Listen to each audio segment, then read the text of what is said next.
snage da se malo taj nadimak žuti koji je ušao onako jedan pežorativan odnos u Srbiji, da sam polako tako da se znatno ja od nekih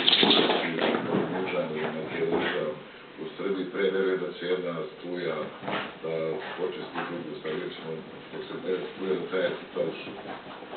Ja nekada nisam čuo za tu plavu frakciju, ali isto mi to deluje malo uverljivo.